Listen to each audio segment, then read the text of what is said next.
I'm going to share with you the story of the law of the garbage. One day, we were driving in the right lane, and suddenly a black car jumped out of the parking space right in front of us. My taxi driver slammed on his brakes, skidded, and missed the other car by just 1 inch. The driver of the other car whipped his head around and started yelling at us.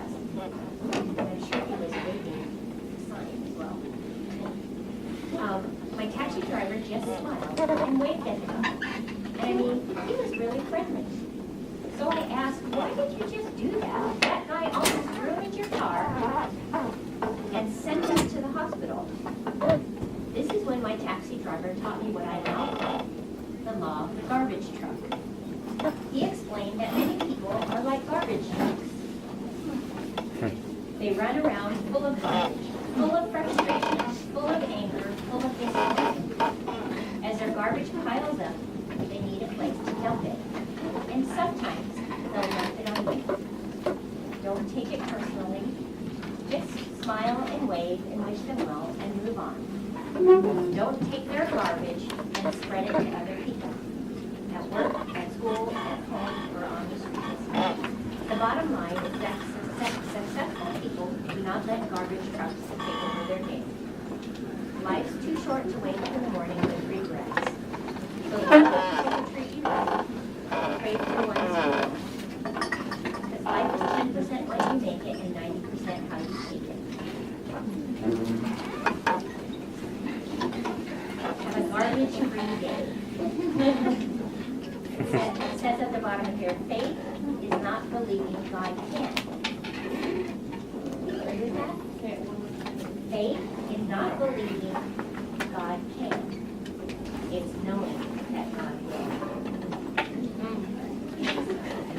I've had that happen to me many times in private practice. And you have to put on my fake it till you make it, fake it face. You get dumped on by your patient, they do something that either upset you or got you mad or say, why are you doing this? And then the next patient comes in and you're going, hi, Mrs. Jones. And your face is totally different. When you start seeing more patients at 1 in the morning, 1 in the afternoon, don't let someone throw off your game. At your private practice, every hour is going to be a new game, a new game face. And you're going to have to learn how to do that. Whether it be in a clinic, whether it be in a class, whether it be whoever you meet on the street. Has somebody jumped on you, you know, off their back.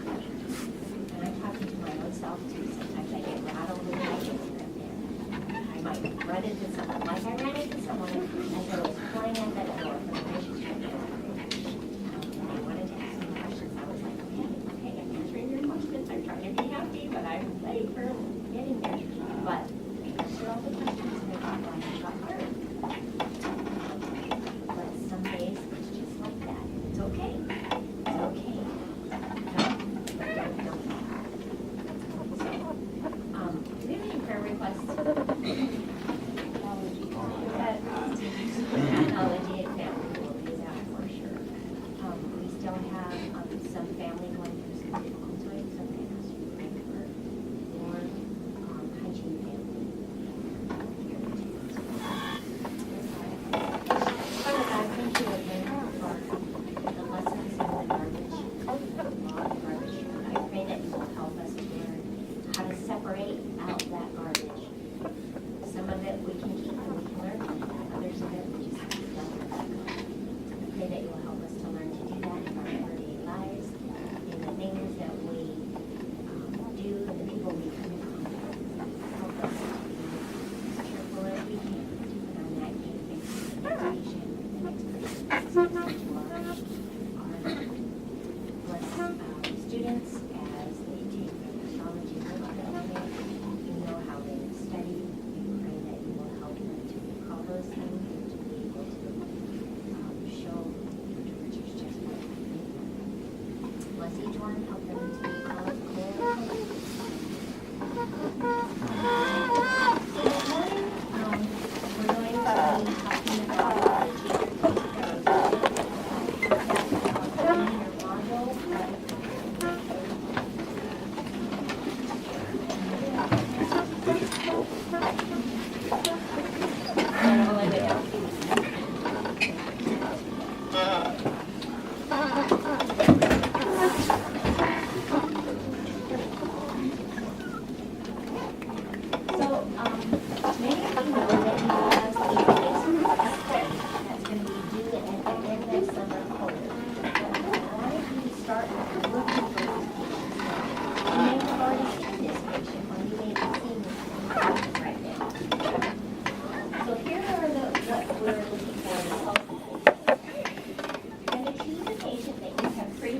between my clinic, whether it be spring or summer or both, that was a very interesting case sheet.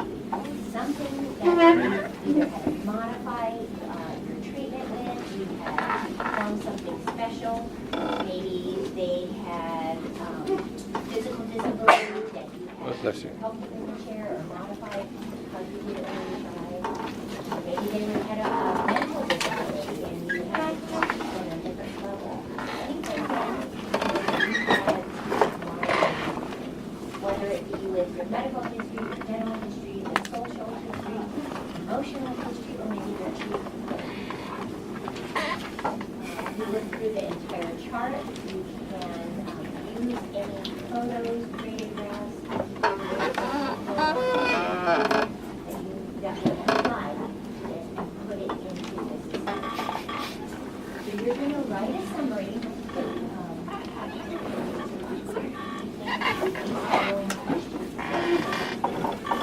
So why did you choose this case? What makes this patient interesting to you? I'll give you some examples.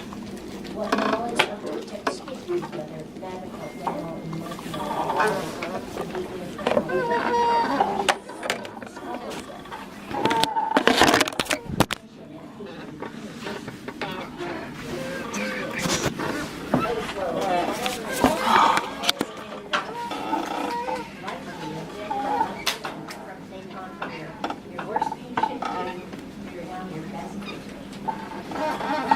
what knowledge about those histories you learn more about. So let's say it's a MedCom, and you really didn't know about pernicious things, let's say.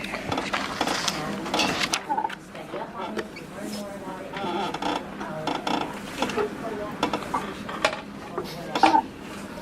Another question, what information would have been helpful to know?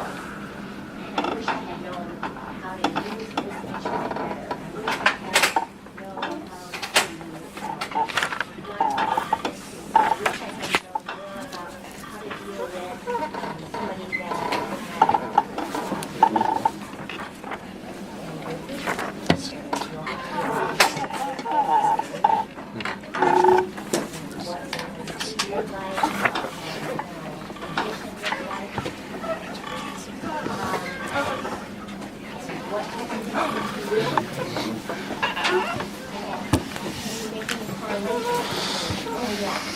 medical history or their emotional history or whatever it's told me.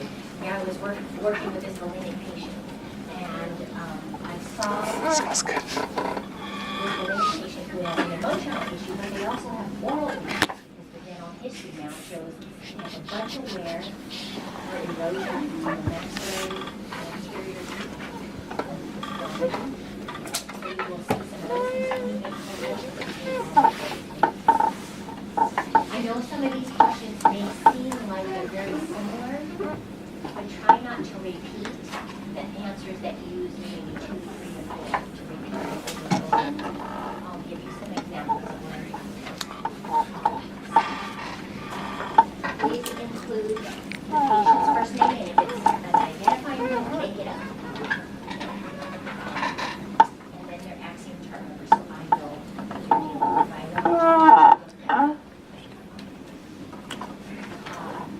include any part of the axiom chart,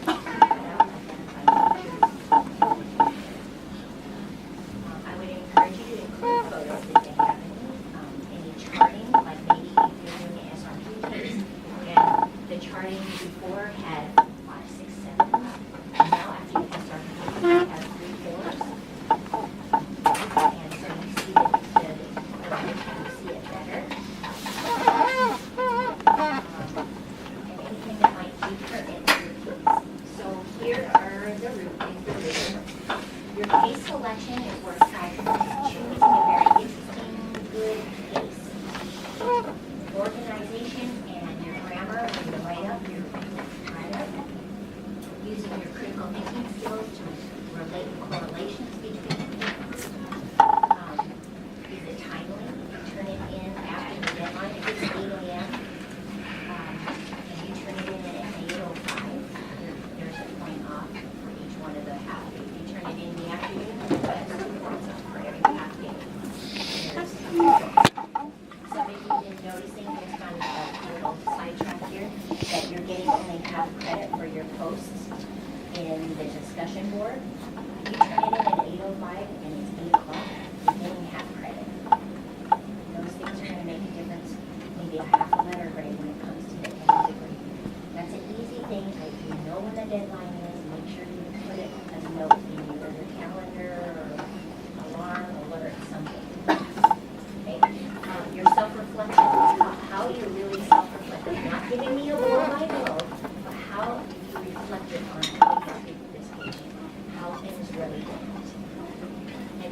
5 points each for how you answered the 5 questions.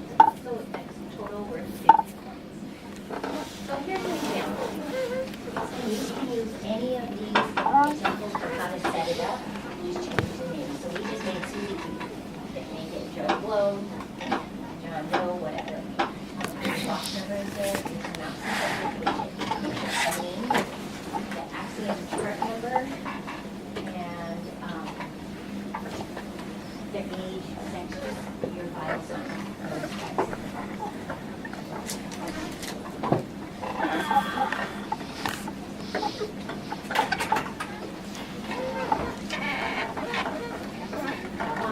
So here's the medical history and a brief synopsis. Robert had a complicated medical history. She gives the history. He had a stroke. He was restricted to a wheelchair, which caused, he had the stroke caused violent malformations, so he was because he could do certain things, routing it up. Due to their stroke, he had residual numbness and tingling on the right side of his body and double vision. So you're going to think you have to make some modifications when you're showing them how to brush.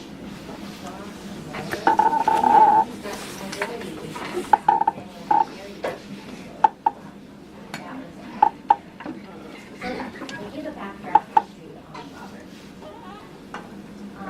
Here is some medical questions you could ask, but if they don't apply also. Like somebody, and this typically happens every year, they follow one of these outlines that I have, and they'll put for a male patient, pregnant, not pregnant.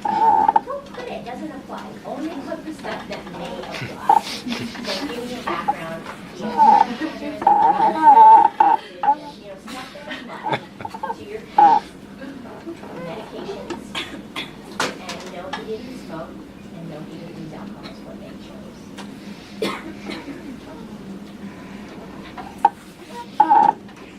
Respiratory breathing.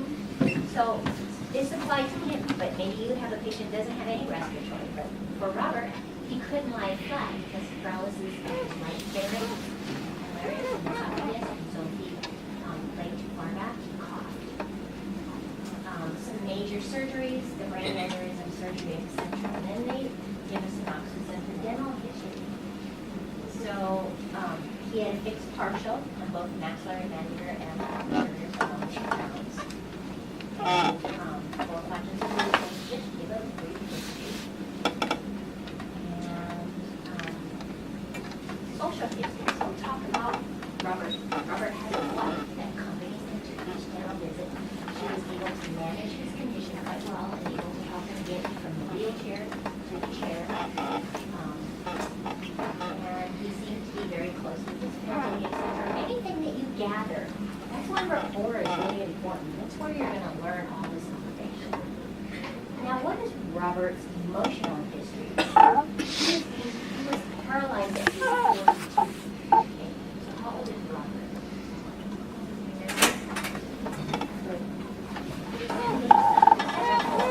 He's been paralyzed like that for 30 years. What could be his attitude?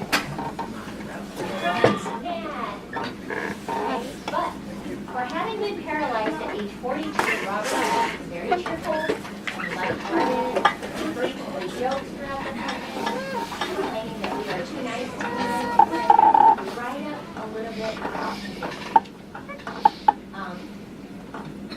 It may be necessary to ask a few non-invasive questions, possibly feeling a little blue or non-invasive. Positive answers, of course, reassuring. And then Robert's chief complaint. So he may not have complained about this, but he may have had this problem. So he has recession and bleeding and staining on his teeth. He unfortunately does not have an accurate feel for what's going on in his mouth due to his paralysis. But he does state he has occasional pain due to his recession. So that's Robert's chief complaint. Recession has got pain on there. Okay. He had some root planing, 3, 4, 6 weeks later, a reevaluation, and a maintenance. Here's kind of how they wrote this up. I chose this case because I was really astounded how much drive Robert had. For being a stroke patient, I felt like he was able to take on the world. And they say we really respect him. So many other issues he could be dealing with. He still made it a priority to do dental hygiene equipment. I was really impressed and felt honored that Robert took the time out of his day to do that long. I learned so much from working with him. She goes on and on and on. As far as dental hygiene goes, I chose this case because it was the first SRP. I was very excited, but also very nervous that I would put in a position where to give him anesthesia in order to complete the procedure. She was honest, open. I was nervous to give that first injection. As such, I was able to incorporate my different aspects of patient care. And then we go on to each one of these other aspects. I'm going to jump to a different case. But you get the idea of what I'm looking for. Real quick, self-reflection. Working this with this patient, great experience, I really felt I was able to get a first-hand look at the way people experience stroke live. No idea how it really can change your life. I was ignorant about the fact that simple things such as speech can really change who you are. Robert's wife was his voice. Said his voice has changed since he had a stroke and said something that I would find really quite difficult. He just goes on and makes himself So here's a second case. By the way, that was written by one of the dental hygiene practices. Yes, we are ready. So you're ready. Who was it? Ellington? It was Miss Ella. Yeah, that's pretty good. Does it sound like her? Yeah. Okay, here's another one. This is Ariel. She had a case where it was dental and emotional case. This was her probing dents. They included that in there. Medical history. She has a bunch of medication she's on. Okay, so she hadn't seen a dentist in 20 years. She was referred by her big sister for CDC. Although Ariel was an extreme case, she didn't have what it took to qualify for a board. So Ariel was handed down to me. She ended up with a 50%. She had 7 supracalculus and she gave the whole background. She had what looked like nub on her lower anterior. She had calculus everywhere. I'll show you photos. Social history. Now this is very interesting. Ariel is a retired special ed teacher. From the conversations that we had, it seemed like she has lots of friends and supportive people on me. The first day we met, her friend drove to Loma Linda and she waited for Ariel for 4 hours. Although she had a fight with her daughter that morning, she was saying that they were both sorry over the phone during the appointment. So she was making her daughter. Here's the emotional part. Ariel has very compassionate, lovable people around her. In her past, she suffered from major emotional trauma. She lost her son almost 5 years ago, and you can tell that she still was hurt by this tragedy. She always mentions it endearingly, and she says she always has a sad look on her face when she talks about it. She also mentioned something about her son passing away from murder. Although I was curious, I didn't question much about it, knowing it would bring her happy memories. Ariel also suffered from an abusive relationship, which she broke off about 6 months ago. Her ex would clasp his hand over her mouth to keep her quiet, and that abusive gesture would come back to her in the dental affairs. So can you imagine trying to work on her when she's very fearful of what's happening in here? When I would be treating her, I could see how terrified she was of me when I approached the anterior teeth coming over her. Not only her relationship was terrifying ex, but she also had a hard time approaching the dental clinic in the last 20 years. So her chief complaint was how her teeth looked, and she was more worried about the aesthetics. And then she wrote some stuff, but I want to show you the photos.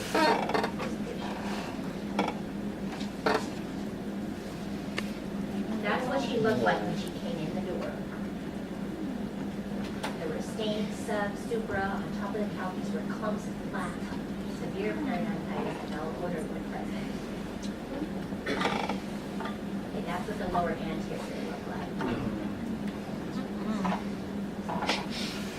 Years ago, with lower anterior, their soaking and gums were flapping from blowing air on it.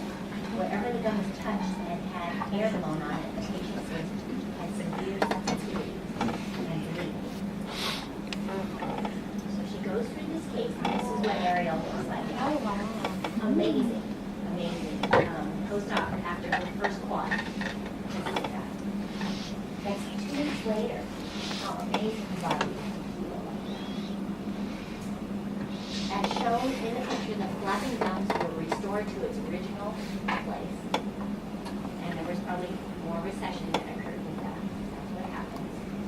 The teeth were cleansed and the body naturally healed itself and the gums naturally restored itself. So she came to respect Ariel. She's growing stronger, more confident each time she came. She didn't have that fear every time we did anything. Now, I actually took those photos for the student because this student was my student when this patient. And sometimes your faculty will go, there's your case presentation. Oh no, you'll find something about that. So a third one, this was a dental hygiene student from yes.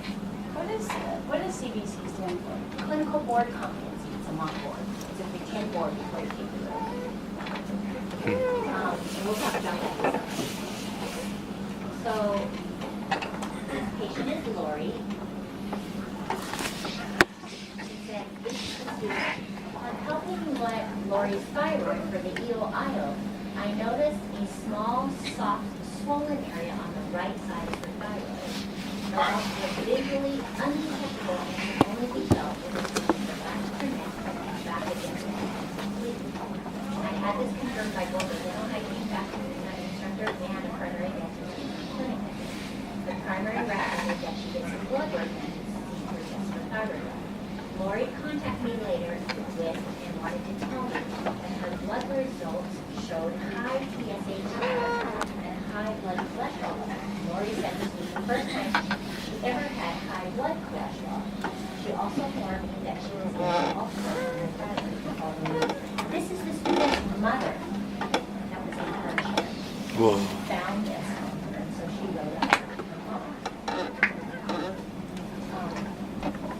Lori has struggled with recession starting in her high school years. Her first soft tissue graft was on the facial of the mandibular anteriors when she was 35 years old. And the dentist also clipped her mandibular sprayer. That was my husband. Lori also has braces when she was 40 years old for about 2 years and a lingual permanent. Once the braces were off, she had 2 more grafts back to Lori informed me that she originally had silver fillings in all of these teeth, but new dentists took them all out and replaced them amalgams. So she does really good with oral hygiene because I clean Lori's teeth too, and she does a good job. And doesn't have any problems in general. But she had recession all up in these areas.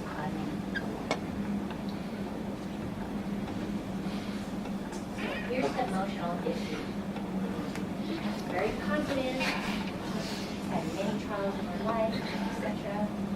But she's always tired. She's struggling to take care of everybody else, and she never takes care of herself.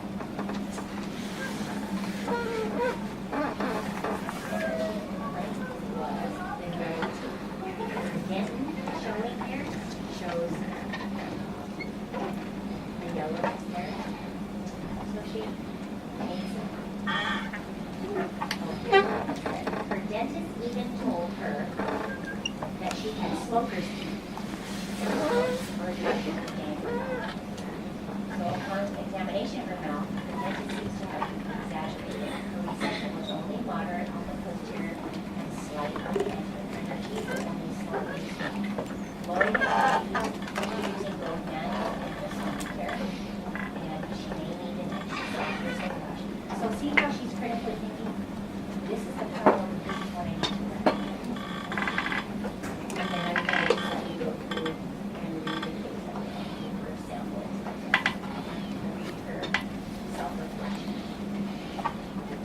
Working with this patient was a great experience for me. My patient was easy to work with. She shared her joy and positivity as well as others who worked with us. This was a great learning experience for me. And I felt like I could have really made a difference in my patient's life in fighting that irregularity. Even if it leads to that, it makes me that much more aware that we are not only here to provide clinical but to do our best to share knowledge, to make sure our patients are wholly covered. I know we give them my patients see that here.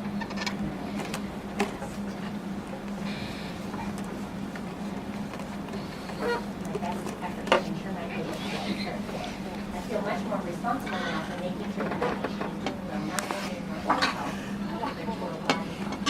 This patient also taught me their role in my patient's community. Seeing the damage caused by my patient's negligence words made me so upset. I couldn't believe the things he said, but it made me realize that I need to be very aware of things I say to my patients and how I say them. We have so much good advice and so much good knowledge to provide, but it isn't about providing information. Honest fears make our patients feel bad for not having purpose. Our patients don't know us. They don't know us. It's not our head. Working with this patient to figure out. I want to inform us part of my job. So, there's a note I want to make. Be sure to choose medical information. His request, like I said, put in stuff. But that's my case. Your case. So start looking for those. You may have already seen that patient. And you gather some info, or you might be seeing them right now. Any questions on the case study? Will you bring someone to be our case presentation? You could, if you're gonna treat them. For sure, if you know somebody, give me an example of what you're thinking. Like my sister. Like I know she needs. Okay, she might like, and she has some health history that would come qualify. Perfect. Yeah. Yeah, and because you know her, Yeah. that might help you know. You can react differently in a general treatment, you've never seen it. So that's for sure. Oh, yes, sir. I was gonna say, the first two were pretty personal and in-depth. How do we get a patient to tell us that kind of personal information? You will over time. You'll get patients that you'll see multiple times and they start being comfortable with you and they'll share. Or you can ask open-ended questions, which you will be learning this summer about how to do motivational interviews and technical tasks. Rather than asking questions that require a yes or no. You let them tell you.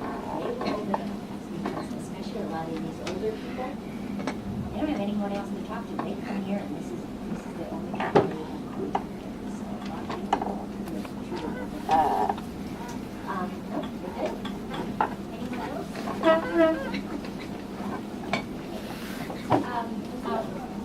So, I mean, if we're able to, let's just say we're able to, on normal kind of issues, you just pick one of your, You will pick some, you will find somebody. I guarantee you will find somebody that will need these people. And again, it will tell someone but because you're going to see more patients. So don't stress out about it. And I'll ask you in seminar. I'll ask you, so if you found your case presentation, how do you have it? I think they might have some information, but they don't know. Talk to me. I have not ever had anybody not like me. Because a lot of these patients are coming back. And so there's a patient that comes in, a sweet lady, she has a cochlear implant, so the implant is attached to her inner head, and she wears it on down so you can see it. And she, even though she has that, she can't hear very well. So it has to be very clear that you are talking right now. And all sorted on the so, those patients, there's somebody writes about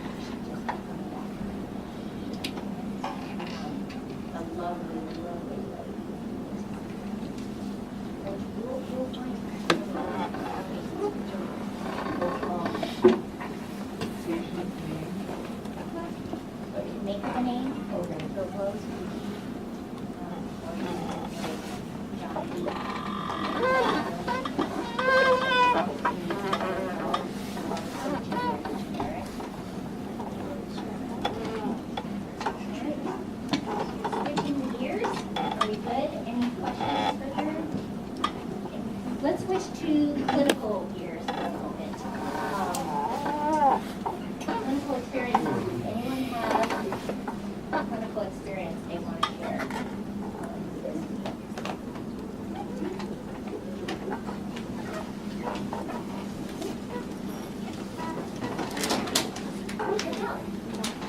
You guys can, so you're around the corner from something.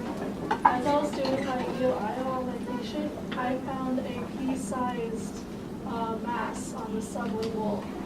And so I was able to point that out to my instructor, who then pointed it out to Dr. Jewell. And we're going to look at it next time she comes in, and if it's still there, then we're going to have a path consult. Awesome. So then you get to soak a beacon, all right? Good, good. Oh, I actually also did find a little nodule on like almost under the chin of my patient. Submental? Yeah, it was still mental, but it would move a little. So it was sessile. Yeah. So and then Dr. Wu was there. She checked it out, and when we looked at the X-rays, we noticed another thing, another problem, and it was like a.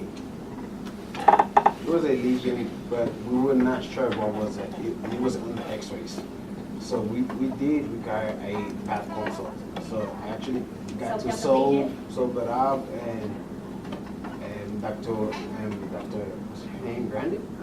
Grande, she showed up and she checked them both of those, and she said that the nodule one under the chin, he could like look into that because she couldn't tell what was it, if it was loud or not. But the X-ray one, she actually required me to take 2 more X-rays. So I actually had to take the patients, take a low PA and an occlusal. Oh, okay. And First then, occlusal? yeah, the occlusal was different. And then she just said that whatever it was, she couldn't tell looking at the X-rays if it was something malignant. So she had us email her the pictures and the case and the chart number so she could look at it, and pretty much that was it. So is she going to contact you or contact She you? told me to send her an email, and Dr. Joe is actually in contact with her. Okay, good. So they have an oral path like committee. They don't know that.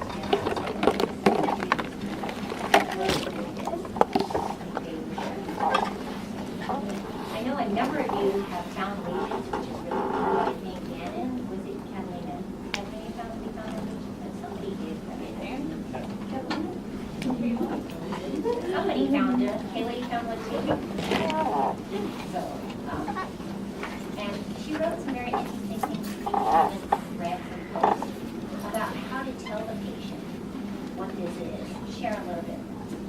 Well, first I want to say, even when I know we're all trying to get comps, but sometimes you have to think about the better patient. My patient was my boyfriend, so I was really like, whatever he needs. But if it were something I didn't know, would I want to be selfish and just make simple FMX? Anyways, he ended up needing a PANA, which caught a maxillary sinusitis in his sinus. And we wouldn't have seen it if it were just a regular FMX, so I was thinking maybe that and Dr. Jewell saw it, she kind of gave me an eye like, hey, I see something here, but we were being very discreet and not trying to worry the patient, because obviously we don't want to do that. And he could just tell that we were talking about something and not being fully honest. His ears perked up, and she said the word polyp, and he associated that with anal polyps and just really got scared. He was really scared, so I just tried calming him down and reassuring him that, it doesn't look fast growing or malignant or anything scary. I was just trying to calm him down, but still it wasn't enough for him. He wasn't satisfied, and I told him, I was like, okay, well, we can get a path consult going. I just have to soak it up. We'll get the oral pathologist in here. And we ended up seeing her that day because he was so, just his whole day was ruined because he was so scared. And you have to be really sensitive in what you say and how you say it. So that So now my guess is, because this was her boyfriend, her intent was to do what? Comps, everything, ultrasound, OHI, injection. And did you accomplish any of those? Yes, sort of. I wanted to start him off as my oral healthcare competency, so a twofer. But yeah, an ultrasonic, I could do some shots if he's brave enough, because he's got a lot of sensitivity and pain. So yes, I do want to do a lot of comps on him, But you kind of were thinking you were going that direction, and I'm sure all of this, taking the panel now, and taking the test, and getting these consults, all took a lot of time. oh yeah. So some of you have said, oh, I feel bad, I just never have finished a patient. So can you see how every case is different? She spent all this time doing this, and if she were to go, I never finished my patient, but look, you learn, you accomplish. You can't compare yourself to the person that you will go next to, who finished their patient in one appointment. Don't get down on yourself, and it's okay. Marion had a patient that got really upset when we weren't finished. He was like starting to get belligerent about it. But I just wanted to laugh because his wife came over and said, they didn't finish it either, and that was like, oh. So I was glad for that. Now, at the ending of that point, we'll talk about that a little bit. What about happened? How it made you feel, how he made you. Oh, he made me feel bad. He didn't want to come back. So what did we say to him? So we did the best we could. We did the best we could. I'm sorry you don't want to finish. What are we gonna do?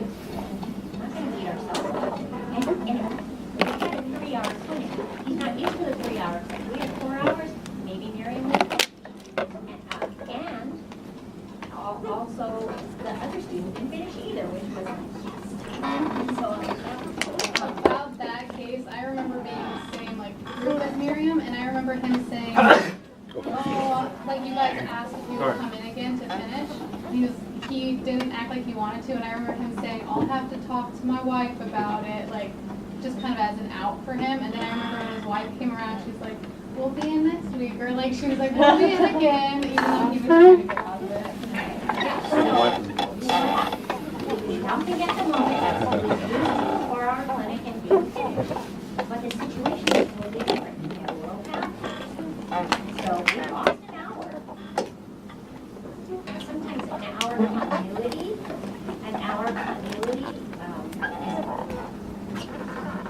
you can get through things faster if you have longer periods that's not broken up. And because of the way you have schedules all broken up.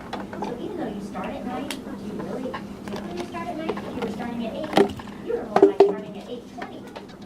Okay, so you really lost an hour and 15, 20 minutes. So don't beat yourself up. It's not your fault. It's the schedule's fault. It's but I know it happens.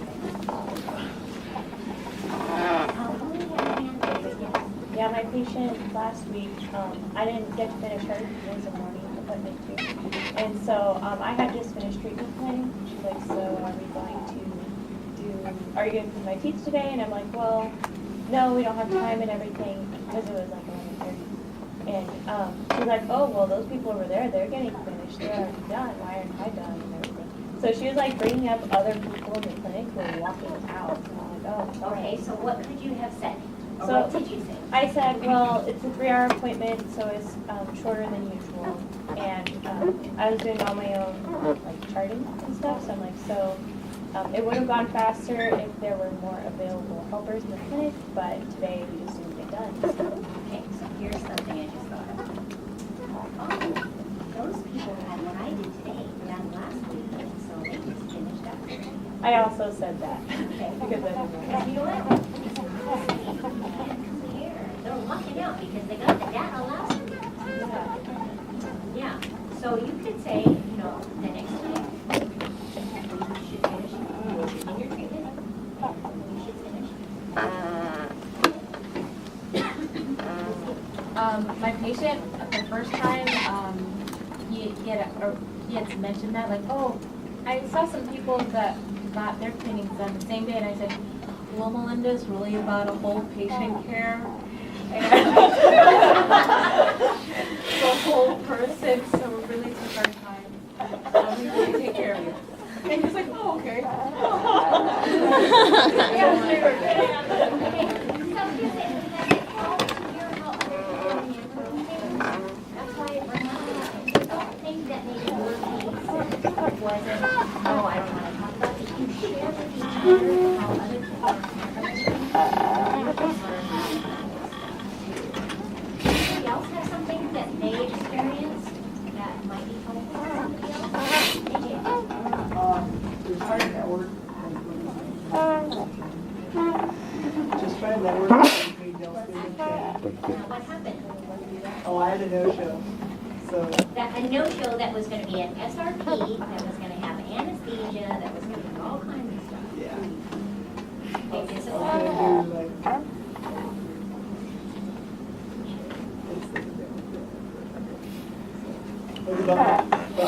So, something like that happens, you just have to do what you gotta do. So let's go out and look for stuff. Taylor Swift. And, I think that's but, yeah, the big thing I would say is like, try to network with me, like, students and faculty as well. Because like, So what happened? I saw Dr. Kim, who was presenting this token for our class. I just went up to her and asked her, is there any way I can get an FMS? And then she told me one of the students doing the COE. And so COE, What is the COE again? complete oral evaluation. So patients that usually come in for COEs are going to get radiographs taken. Right. So look for that word, look for that buzzword, look for a dental student that's doing a COE, so you know what they're going to be doing next. So then what did you do? I went out and asked who was doing a COE, and Dr. Kim, one of the students offered to do a COE. So I took from the x-ray to radiology, and then we just have to sign up for the list, do the FMX. Make sure that you get put, the patient gets put in your family, and make sure there's no exceptions or difficulties.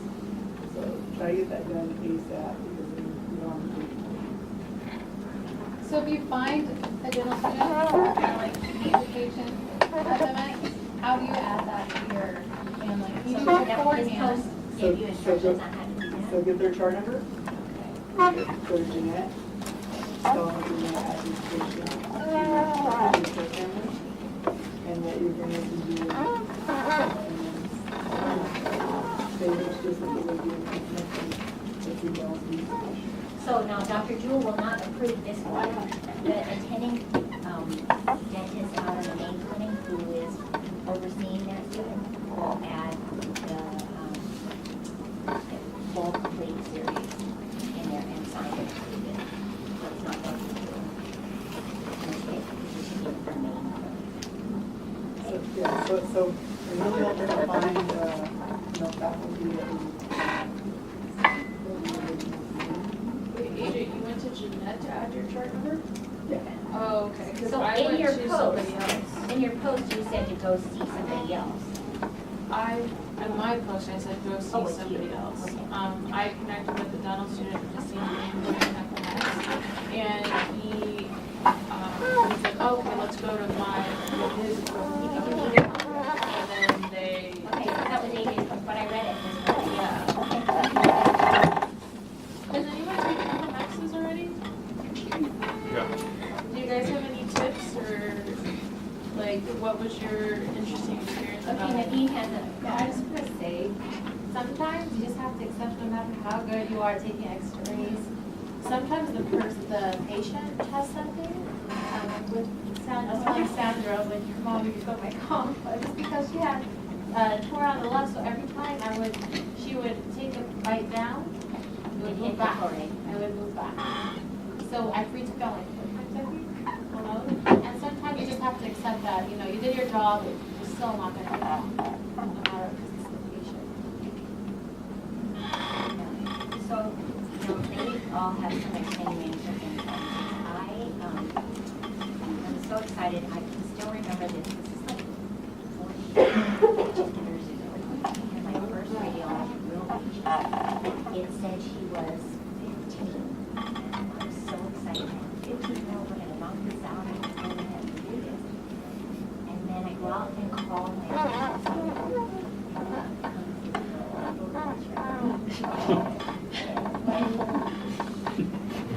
then try to get her in the chair and get that, and she was like, everything was like, ah!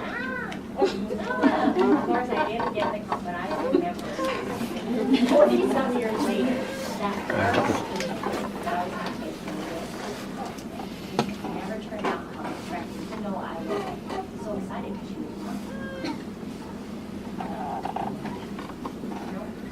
Who else had comments about? Daddy was asking you tips. You guys got any tips or what you learned?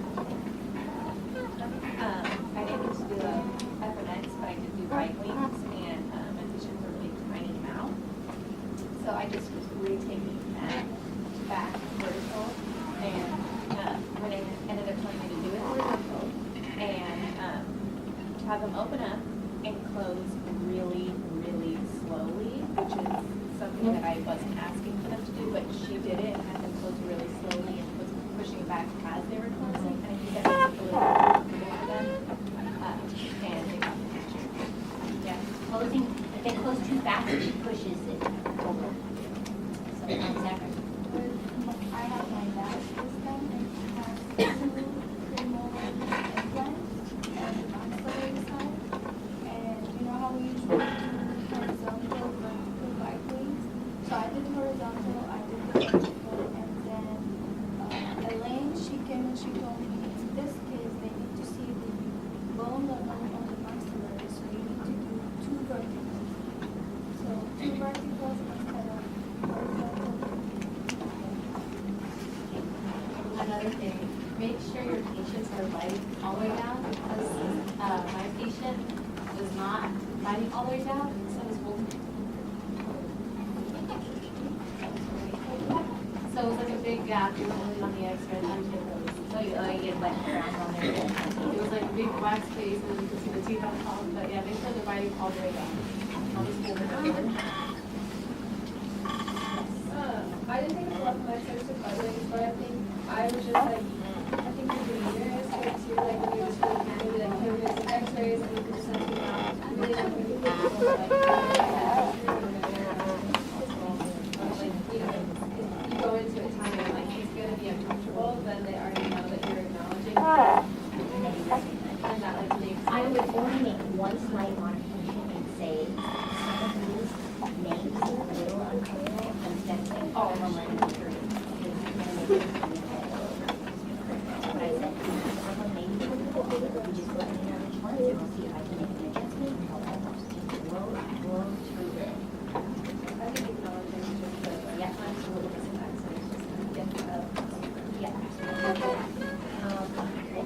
Can we go find an FMX patient like they do this say, well, when we don't have clinic, on a day we don't have clinic? AJ did. Yeah, so like. Oh, you no, can no, that go- was on a clinic day. Like, if you're not scheduled in the afternoon, but you go in the Yes, you afternoon. can. Okay. Yes, you can. Because it's with the X-ray ladies that they. Yeah, it's not taking faculty, so. Okay. You're not. Sandra? Since we were talking about how uncomfortable it is, just try to prepare everything before measure sets, your prods and everything already, and just try to, not run, but like go back to your patient fast and remove it from their mouth, so they have time to like relax and to fix it, to put it on a different position. Like you give them just a little bit of rest. Also, it was my first time getting back into the radiology clinic. Don't forget their little lead aprons. I think every hygienist has done that sometime in their career.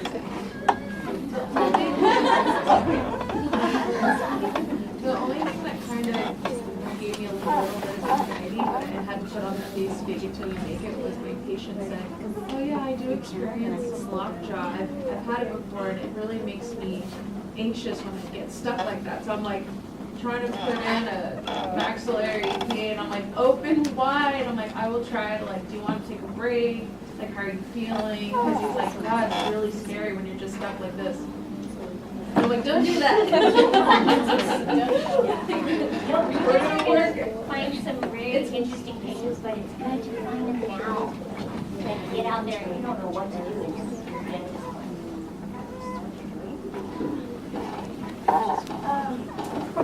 Doing something in clinic, because my patient, and this might happen, cubicles have different size spaces, and I thought I could get close enough to the patient, so there's underneath the top of the chair, there's like a lever you can move, but I don't know if everybody knows this or not, but if you move it, it moves the chair this way. I didn't know that, and it saved my life, so. I posted it, just heads up. Yeah, someone posted an announcement, I reposted that as well. Oh, okay. Oh. And the cubicle, I don't remember what number was it. The water or the ultrasonic, usually it's on the chair at the bottom. Oh, somewhere right But underneath the This tray. one is like under the tray, so just make sure. Okay. Anyone else? Are these helpful little tips that when you're talking about it, you know somebody else is having that experience? Okay, Ms. Hannah. My patient has HIV and Were you nervous? Yeah, so I was nervous going into it.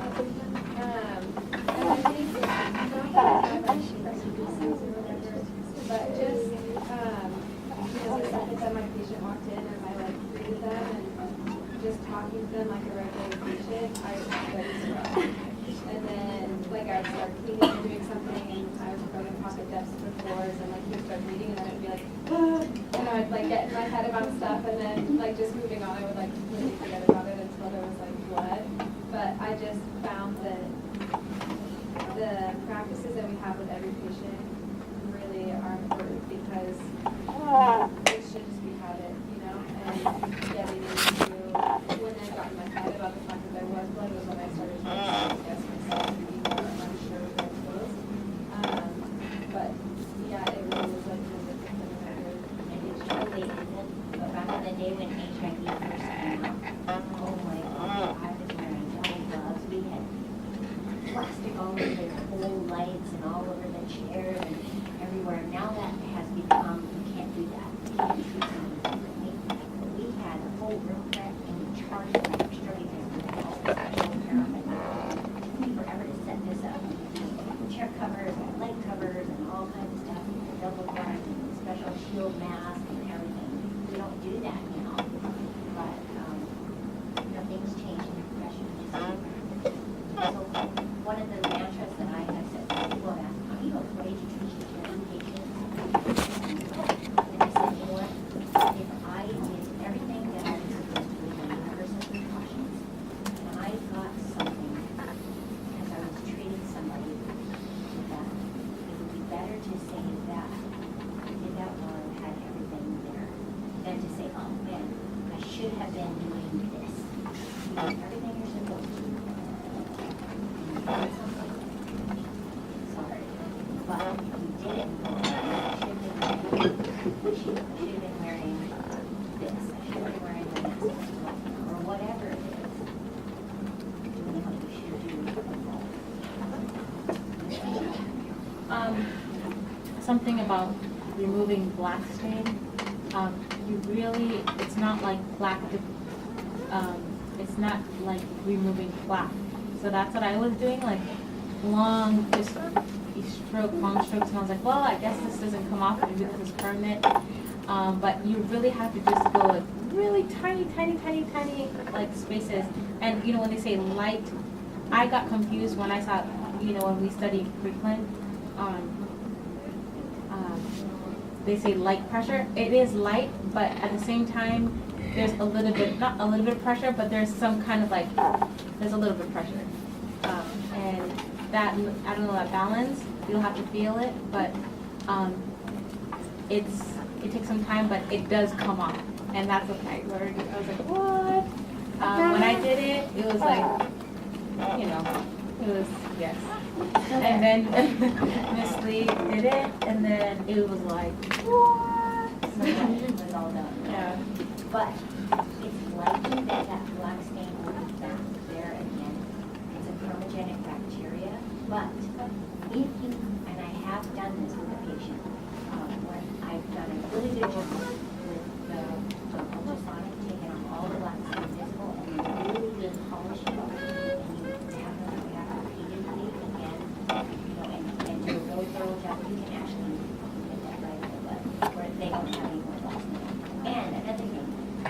watched it jump from spouse to spouse.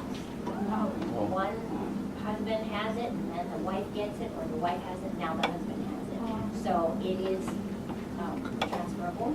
So you have to be careful about that, but you can work at it and see the patients regularly, have them do their part, yours, especially.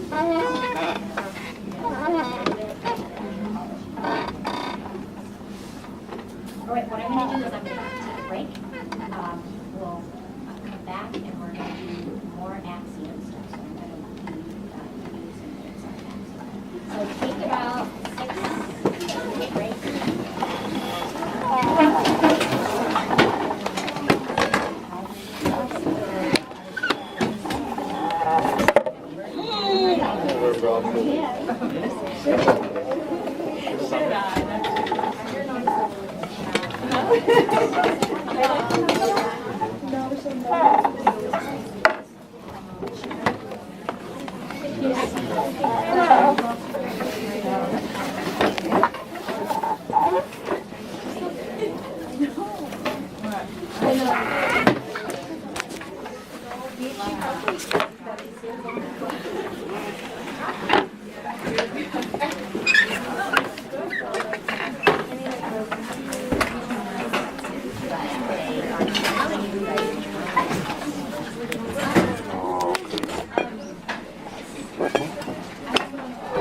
Thank you. Yeah, so remind me. Hi, Nell. Thanks for sharing. Was it a cool finding? It was, I mean, it was like, uh-oh, that's not good.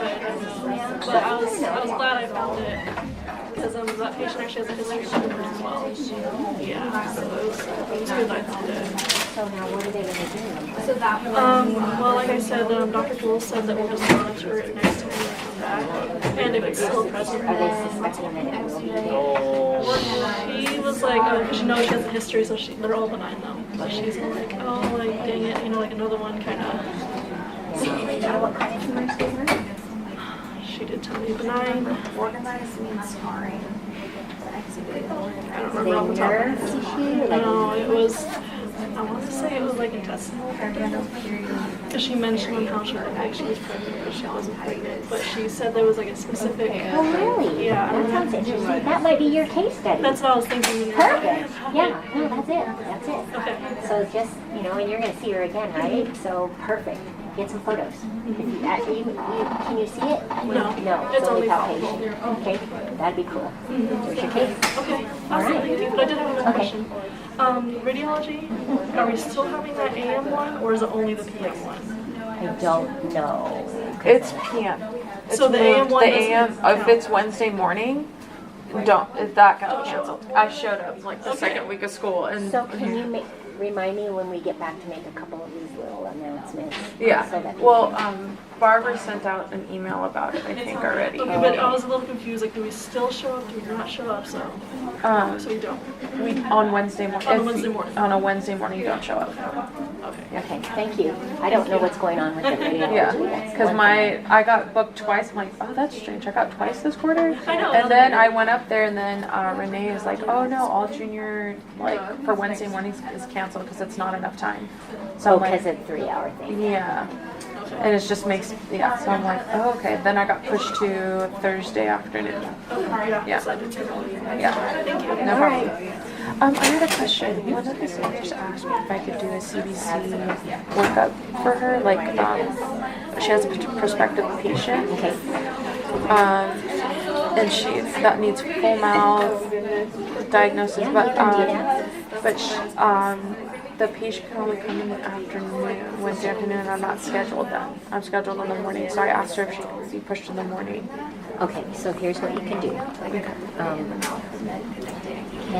Can the patient come in the morning? Yeah, I just messaged her right now. That's the first thing. Yeah. The second thing you can do is if you find a classmate that you can swap with, if they don't have a patient schedule, Yeah. you can take their spots and take yours. Okay.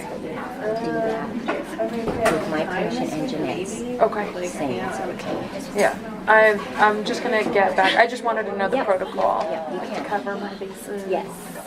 So you'll take like an FMX, do OHI, I think So she here's- needed here's like one the of- numbers. Okay, and the program. Yeah. So here's one thing you could do is you could ask for one choir for yourself instead of just working on this and never getting to scale this patient. Yeah. Just ask, you know what, I'd be happy to do that, if you'd be willing to give me a quote. Okay. You're doing all the work, you should be able to clean this person's teeth. Yes. I don't think you're just a number checker. And then I also wanted to ask you, so my little sister's coming in from Arizona because she's done with school this coming next week. Okay. So I want to book her for the 15th. Yeah. And then I wanted to do an OHA competency on her, but she can only come on the 15th and not come back on the 22nd because she leaves for Ohio. So when can she come? Only the 15th. Because she drives pretty much the Wednesday the 8th, she's driving in. I was wondering if I could do the OHI in one, or does it have to be in two? Separate, because we need to be able to see what they've learned, what they remember, how they demonstrate the back of what they learned over a period of time. Does it have to be in a 2-week, or can it be like she comes back like in the winter? No, that's too far. Oh, okay. So, you know, she can come, Or the end of summer? No, too far. Find someone else. It's easy to find somebody here to see. Okay. That's too far out. So you would say like a month? Okay. 4 weeks, 5 weeks. You know, I stretch it out then. It's like they've forgotten. Oh yeah, remember I talked to you about this 4 months ago? No. So we're kind of trying to see what we can. Okay. All right then. Okay. Thank you.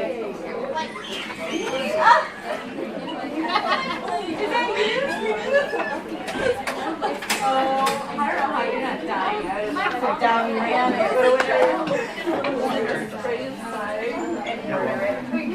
See how big it is. Oh yeah. Okay, let's take our seats. I want to see you do that. Yeah, you do it. You're screaming out.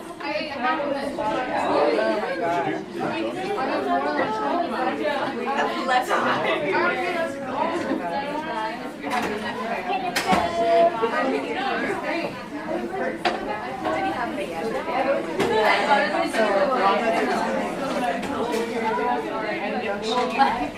I saw the song too.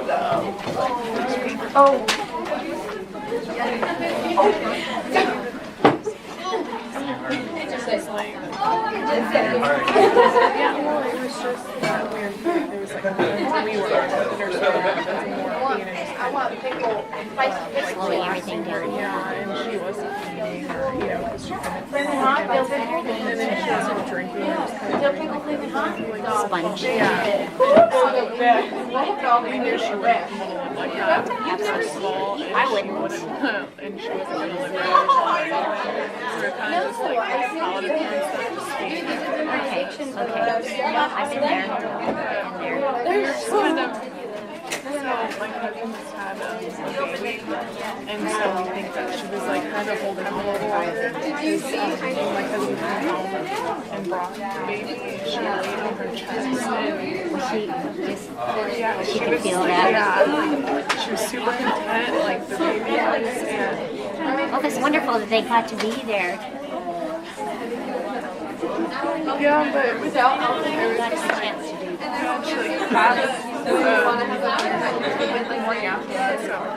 I think she was kind of Waiting. So that's her plan. Yeah, I did work out. What is it gonna taste like?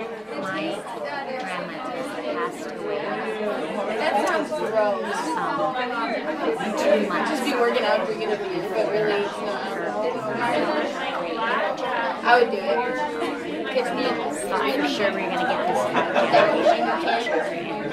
yeah, that's how I mean, we got pictures of her though, like holding her on her chest and stuff, because she couldn't, yeah, because she had like just her left arm that worked, so she kind of like just, So she was able to do that? yeah, it was like this after all this, like, this random crazy thing that she just like forgot one left arm. It was super So she cute. knew. She knew it was cute. She was like, I mean, not, you know, she couldn't talk or anything, so, you know, she was, So cool. I'm but so glad she got that opportunity. so we just think she was really good for that.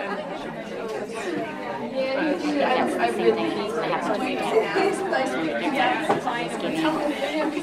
Not you guys, the class in front of you. Orientation for pediatric the night before. That makes sense. We had to take a lot of supplements, so we debated him and I talked to him.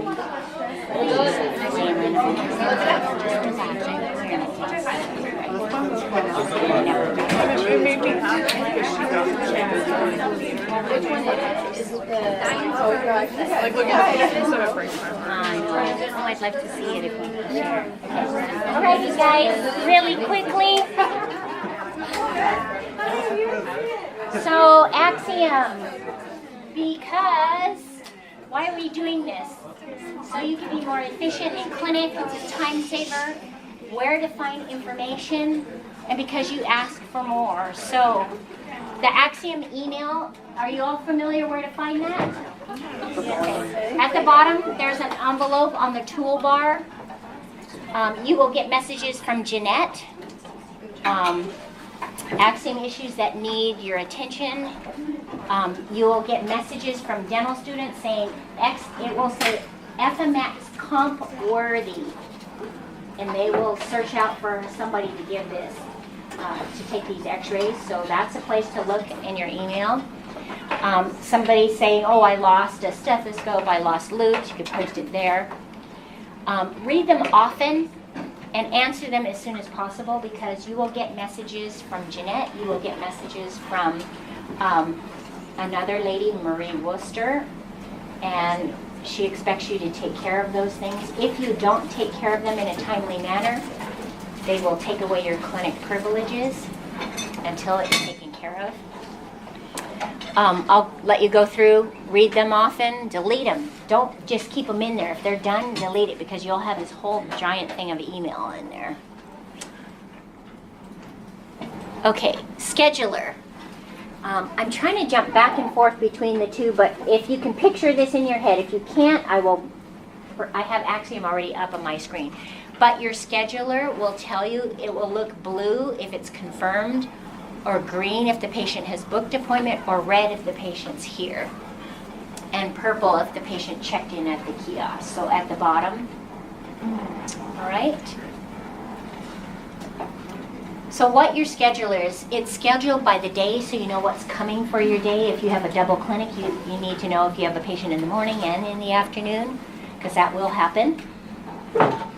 If you do it weekly or monthly, you can see what's coming up ahead for the week or the month, or where you have an opening where, hey, I want to bring in my boyfriend, or I want to bring in my girlfriend. I have an opening right here. Go to Jeanette, reserve that right away, because that's where your opening is. Okay. Anybody not know the scheduler or how to find that? Do you need me to pull it up on Axiom? Or you're good? Good? Okay. Rolodex. So you can search by the patient's name or chart number. And I'm going to show you this on Axiom. If I can pull this up.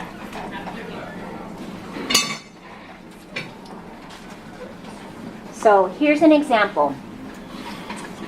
If you have people that you are seeing ongoing, let's say you started a patient, you're not finished, and you know you're going to see them next week or 2 weeks from now, or you know they're SRP and you're going to see them 4 or 5 times, make sure you click this box by their name, because then their name will sit in this little box right here. So instead of having to go over here and type in their name or chart number or whatever, you could go right here and open up the patient. And there she is. So it's an easy, fast way to get to somebody, or instead of going over here and putting either the underscore or whatever else and pulling up everybody. Have the people that you're seeing regularly there. Okay, let me see if I can. That's a good picture. How do you move people to that area? You just drag So, no, what you do is when their name shows up right here, right in this section right here, AJ, there's a box in front of it. Double click on it, their name will show up over here, and then the box will be empty. Check this. So if I do this, it's not. So let's say I have my chart open, but the box is not checked. So when the next time I open it, my chart won't be over here. So I just click it here because if I want to use myself. Okay. Okay? So doing that will help. Let me see if I can switch back and forth between the two. Okay, good. So ongoing patients, there's a patient card and a contact note. Ooh, let's see if I can bring that back up again. Okay, so if you go over here in the Rolodex,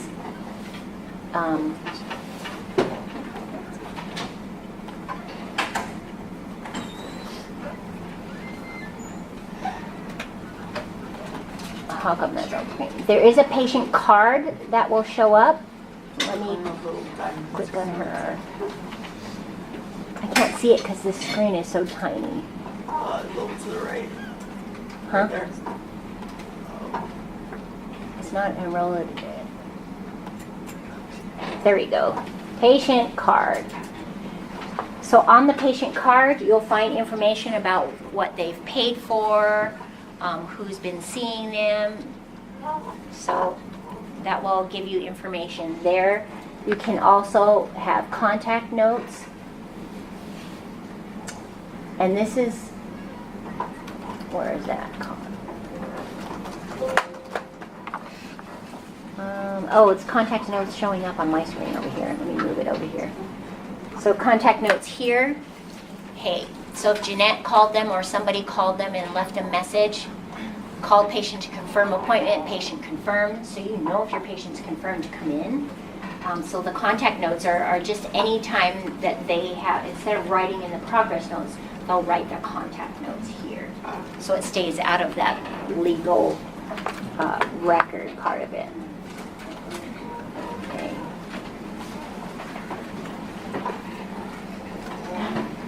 So the EHR, you know they have a vitals tab.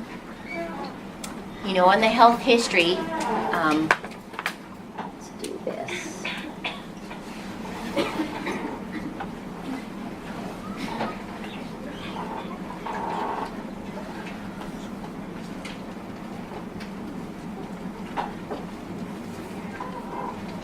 Let's go there.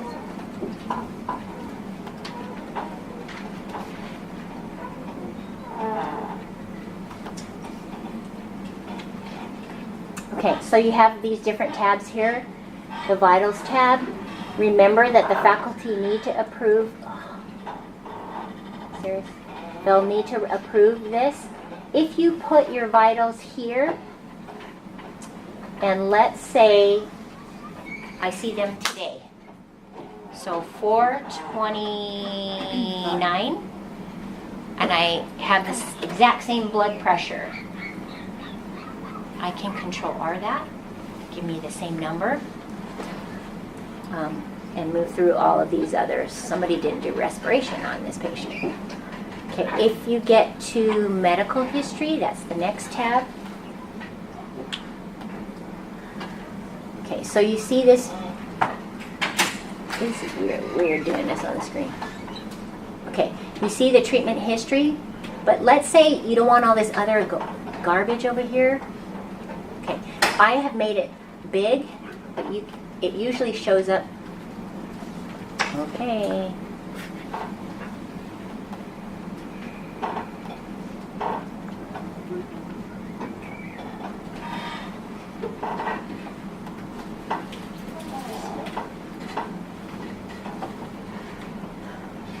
Go to forms. So if you have a form like this, it shows up big right here. If you minimize this tab, it's so hard to do on this screen. So this is what it usually shows up as, this tiny little thing. But if you hit this tab, it will bring up your whole medical history. So you can see it and update it easier, scrolling up and down in a big format there. Okay. You have dental history. You all know you're filling that out, that your faculty will approve that. And your head and neck exam. So this is the place where you're going to add in any treatment notes here for soft tissue exam. And then your perio page 5 is where you're going to transfer your stuff from your data collection into here. And all of those need to be approved up here. Okay. So you can also show histories of previous treatment. Let me pull that up.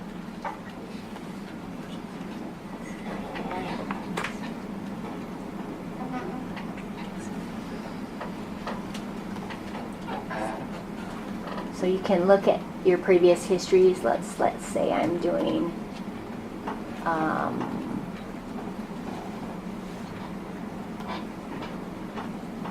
say I'm doing a treatment history. I can do, I can see what's planned or what's already been completed.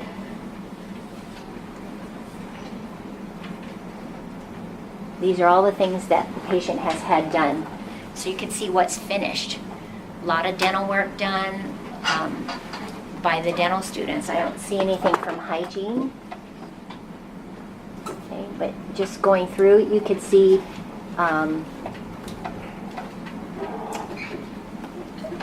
what their perio status is. Anything from perio, what have they had done? And keeping it on station view will let you see everybody's work. If you keep it on student view, it only shows kind of what you did. So making sure that you can see everything. So I like to keep it on station view.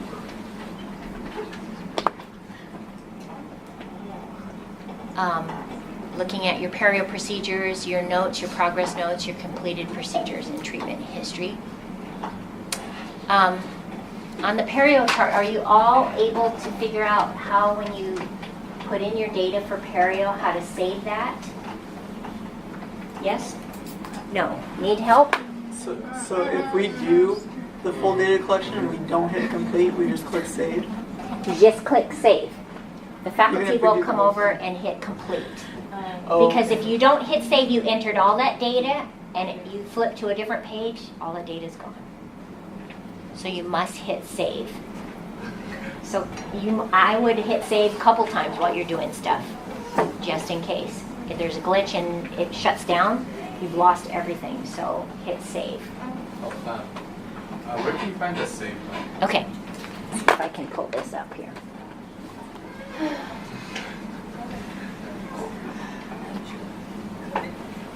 So I'm going to go to my perio tab. This is really hard to do on this screen.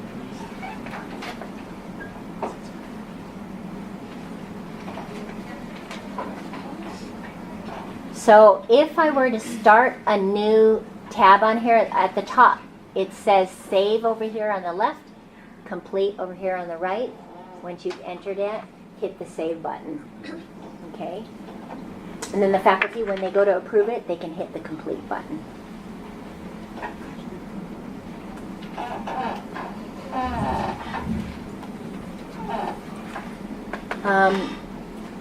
You can also compare data. You can compare the data from last time. You can put the two up and compare data on the perio. So for example,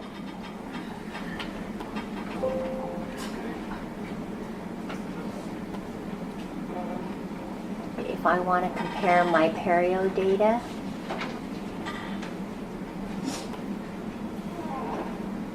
so there's comparisons here.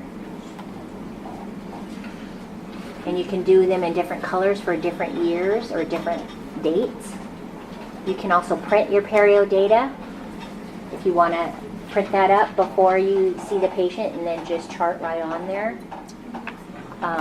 So you can compare, or you at least looking at it. Oh, they had 5s and 6s over here now, so you know where those are at.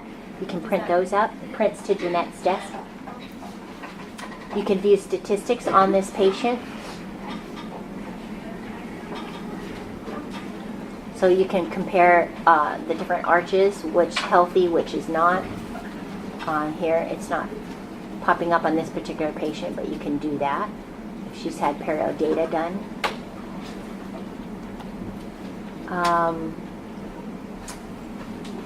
And then that's You can open the perio data chart and look at it.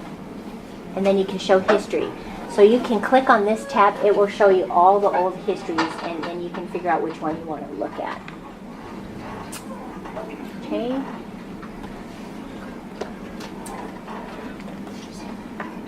Attachments. So if your patient came in and you requested a medical consultation, usually it's in the consents, under attachments, and so you can find that there. Medical consults, any other type of consults forms. If they write a prescription and you want to see what was prescribed, you can look under attachments and find medications.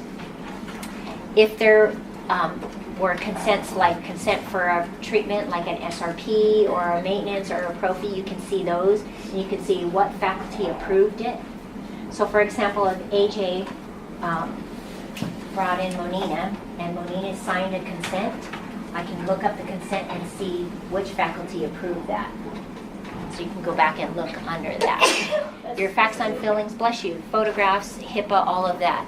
If you want to scan a patient's medications, if they come on a whole list, you can have Jeanette copy it and she can scan it right in, and you can find that under attachments.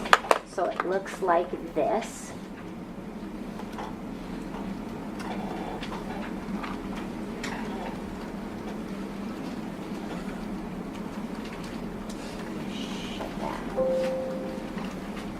Okay.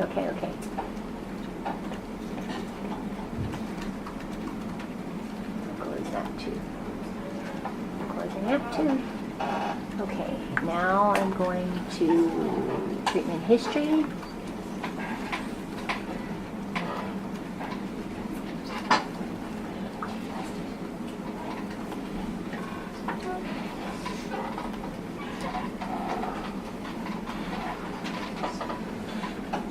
These are so tiny on here. Sorry.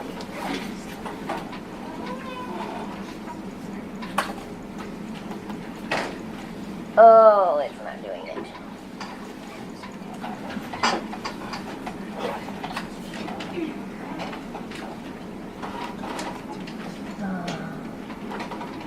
It's stuck. So under treatment history, there's a tab right there that says, oh, maybe I could do it this way. There. There's a tab that says attachments.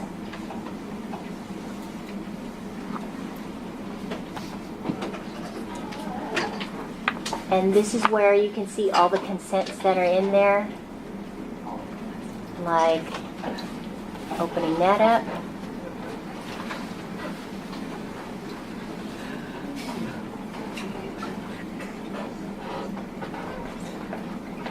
And it's not responding, but you can see it's showing up on my computer here.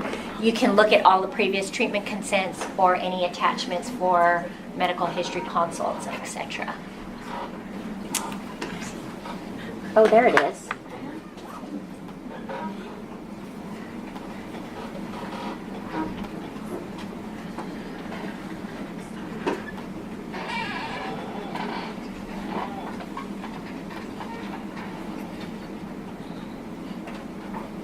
It runs on slow.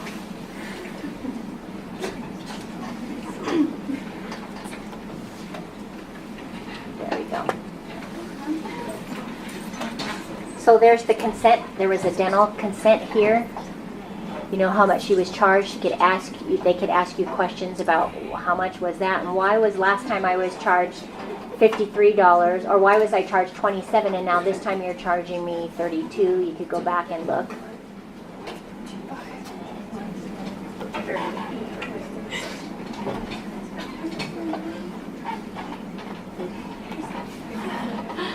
Alrighty, let's minimize this. We're almost done.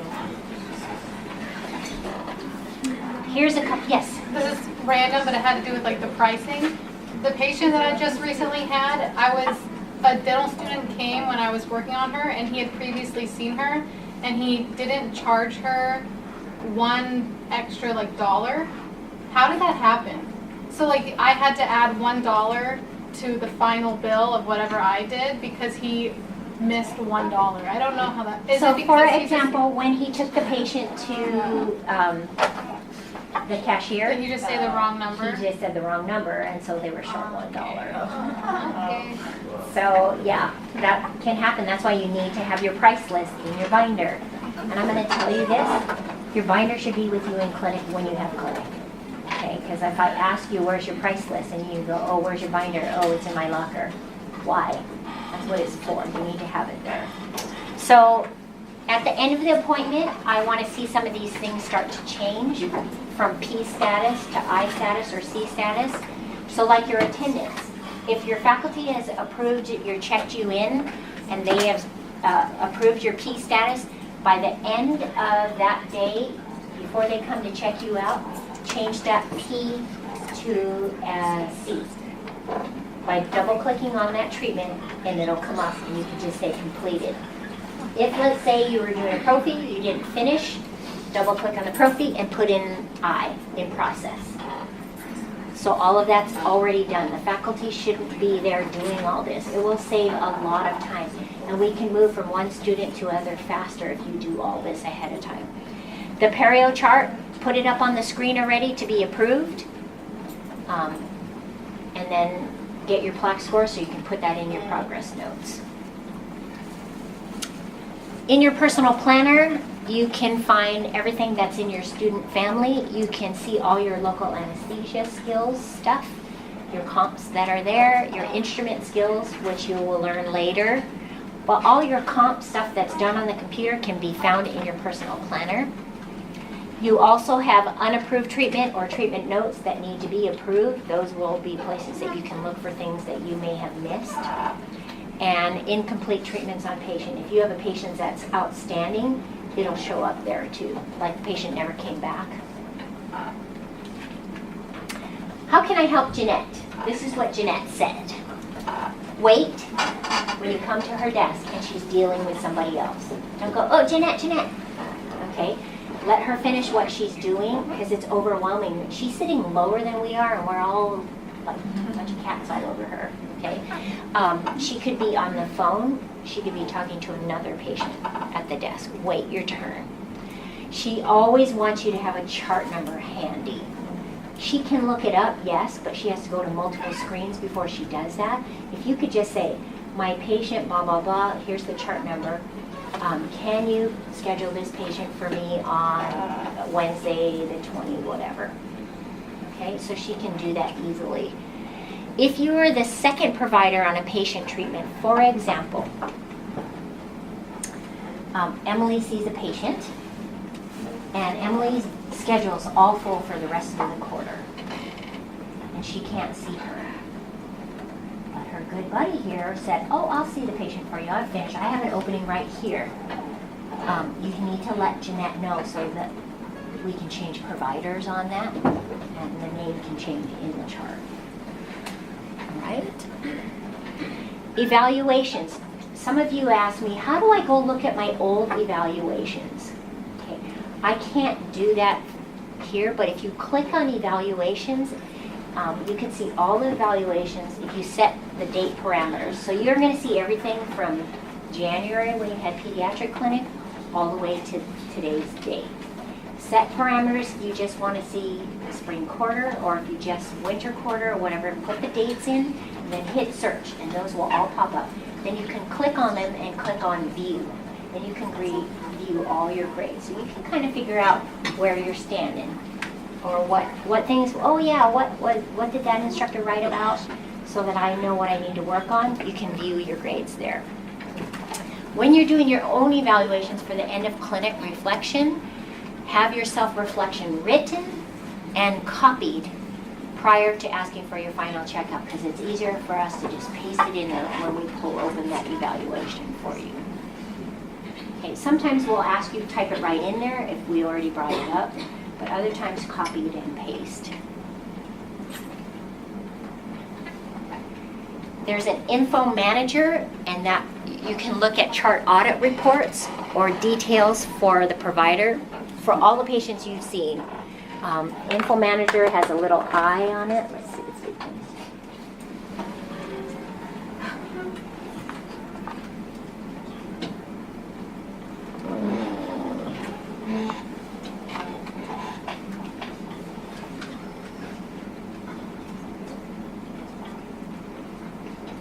It's weird. I'm right on Info Manager, but it's on MyPass.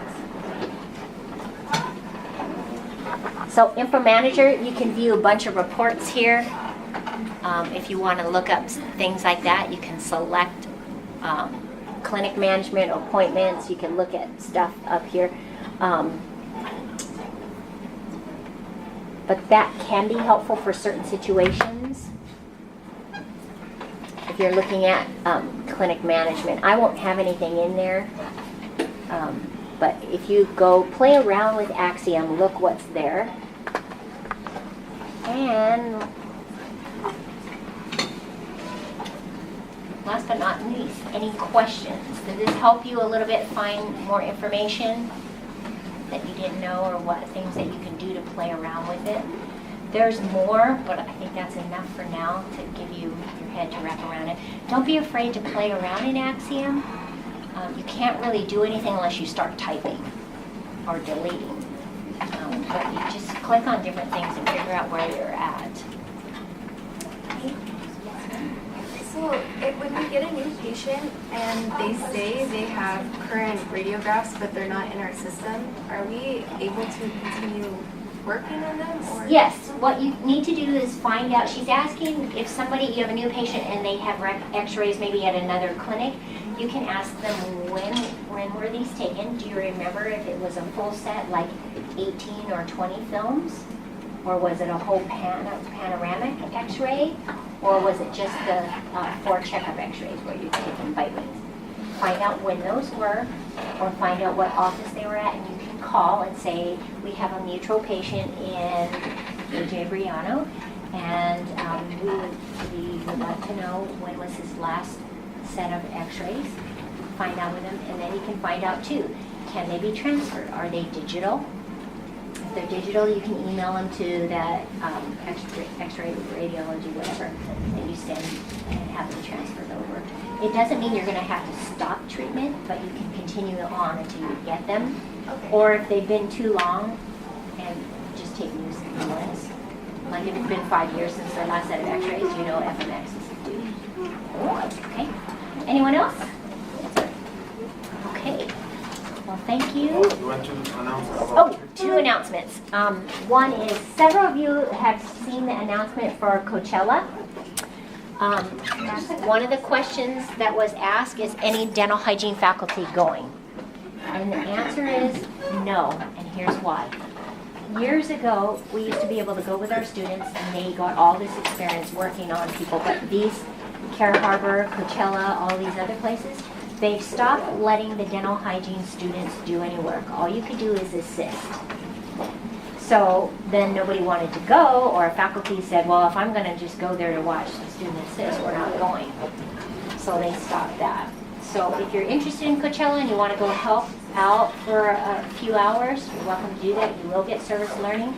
Dr. Moretta will be out there. you know how many hours? Depends on how many hours you work. It's usually hour per hour. Just for her. And there was another announcement. What was I supposed to announce? Maddie, radiology, that's it. So some of you have been asking whether radiology has switched from the AM to PM. The answer is yes. If you see your name booked on an AM, that's not really there. On a Wednesday. On a Wednesday, AM Wednesday.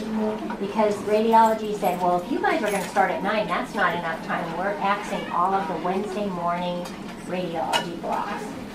And they got moved to other time frames. Okay? Any other questions I can look up for you, find the answer, or go over? All right. Okay. Good luck on your pathology test.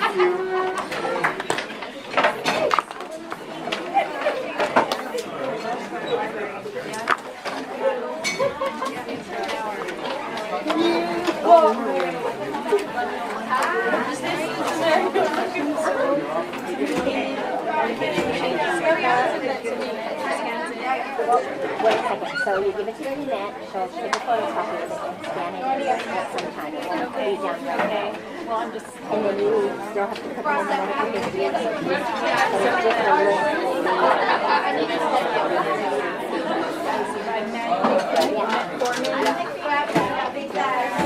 Thank you. I thought, because that's what happens with the patient registration card, right? I thought that was, yeah, thank you. So I just wanted to make sure, so you said that this is the one that's getting blocked, that's like removed, so I follow the third thing? Yes. Okay. Yes. Okay, just making sure. And also, if I want to like speak with you in your office, do I have to make an appointment or do I have to like, okay, just any time or? Yeah, Or, if I'm not available, you're welcome. Okay. I'm gonna be there all afternoon. okay, sounds good, thank you. And during lunch, we have a meeting. Hi. You look like you never even lived there. Oh. I was there the whole time. So I, Okay. yeah. Yeah, whatever's easier for you. So, and we don't even have to do it today. So it's so. Was everything? Yeah, it's good. Yeah, just the very first night, she just was like, she would whine, and then she would kind of like. Sorry, I was like, on the